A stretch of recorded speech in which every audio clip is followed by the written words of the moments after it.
ఈరోజు నంద్యాల పట్టణంలో వీధి కుక్కలు అదేవిధంగా దోమలతో పట్టణ ప్రజలు అనేక ఇబ్బందులు పడుతున్నారు. కొత్తగా వచ్చిన మున్సిపల్ కమిషనర్ గారు నంద్యాల అభివృద్ధి పేరుతో నిన్న స్టేట్మెంట్ ఇవ్వడం జరిగింది. సార్, మేము భారత కమ్యూనిస్ట్ పార్టీ సిపిఐగా మీకు ఒకటి తెలియజేస్తున్నాము. నంద్యాల పట్టణంలో 42 వార్డుల్లో వీధి కుక్కలు శైర విహారం చేస్తున్నవి.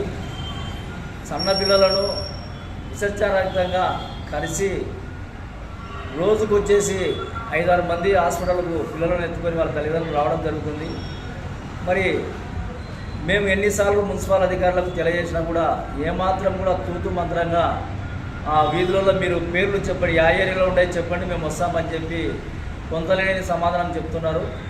మరి దీనిపైన దృష్టి పెట్టండి.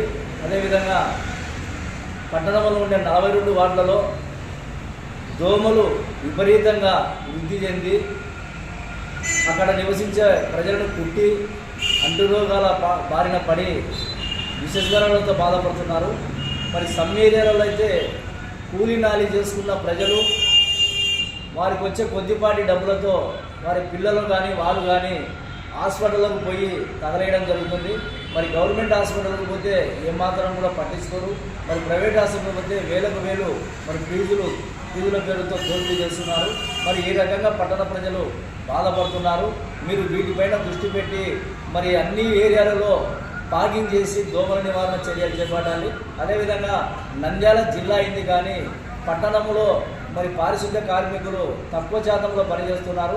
మరి ఇంకా వారిని ఎక్కువ శాతం పెంచి కాలువలో ఉండే పూడికలను తీసి దోమలు వృద్ధి కాకుండా అన్ని ఏరియాలలో ఎక్కడైతే కాలువల్లో పూడికలు పేరుకపోయినాయో ఆ పూడికను తొలగించి అక్కడ దోమలు వృద్ధి కాకుండా పాగింగ్ చేసి ఆ ప్రాంత ప్రజలను కాపాడాలి.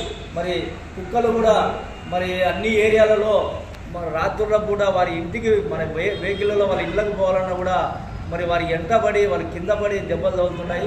మరి పిల్లలను కలిసి అనేక ఇబ్బందులు పడుతున్నారు. ఈ సమస్యలన్నిటిపైన కూడా మీరు దృష్టి పెట్టి మరి ప్రజలను కాపాడాలి. ఎందుకంటే నంద్యాల పట్టణ ప్రజలు మీకు అనేక రూపాలలో పన్నులు చెల్లిస్తూ మున్సిపాలిటీని కాపాడుతున్నారు. మరి నంద్యాల పట్టణ ప్రజలు మరి బాధపడుతుంటే మరి మీరు ఆదుకోవాల్సిన అవసరం మీకు ఎంతైనా ఉంది. ఆ రకంగా అభివృద్ధి చేయాలని చెప్పి భారత కమ్యూనిస్ట్ పార్టీగా మీకు తెలియజేస్తున్నాం.